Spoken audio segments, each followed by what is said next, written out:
Once you decide to go in for production or manufacturing, the first step would obviously be site selection or location selection.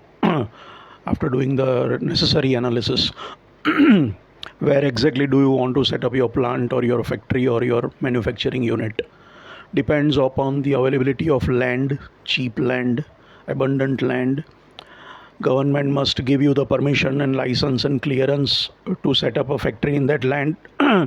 Sometimes some land is not available, or some types of units are not available. Some types of, let's say, chemical industry is not allowed in a certain area.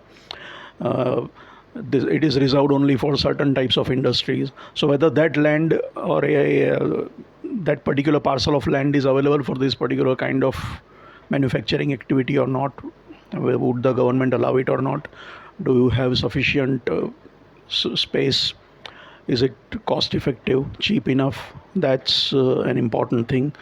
We should be getting the necessary licenses and permissions and environmental clearances in that area from the government and other bodies.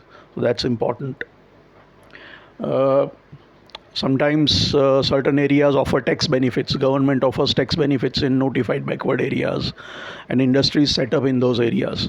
So does that apply here? If it is, then it's good for you. It may not always be available. Factors of production like land, labor, capital, organization. So land is one factor of production. Do you get sufficient land and all that? Labor, would you be able to get necessary workmen to work in that area, to come to your factory and work? Are they available nearby, or would you be able to recruit them or hire them? Would they be commuting, or would they be staying? Where would they be staying?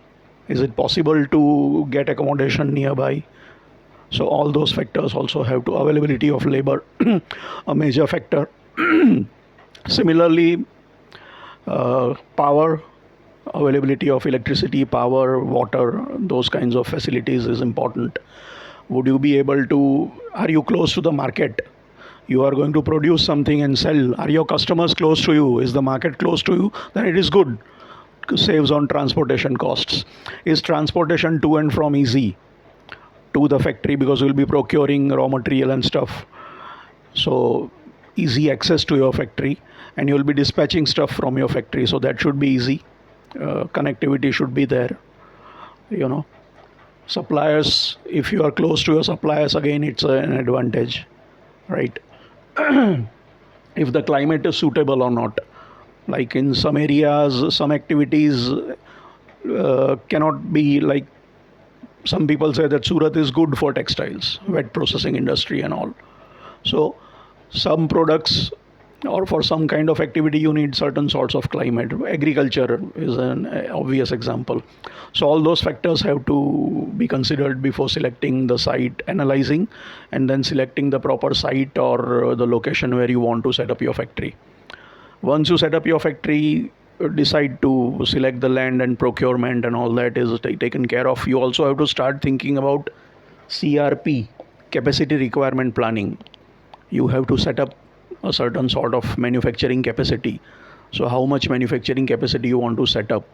What is going to be the size of the unit? How much will it produce? So thinking about that, we'll have to start.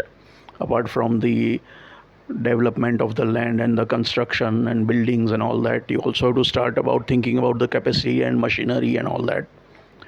You also have to, during design, you also have to look at PLMH, plant layout and material handling. How is the manufacturing plant designed? How is it laid out?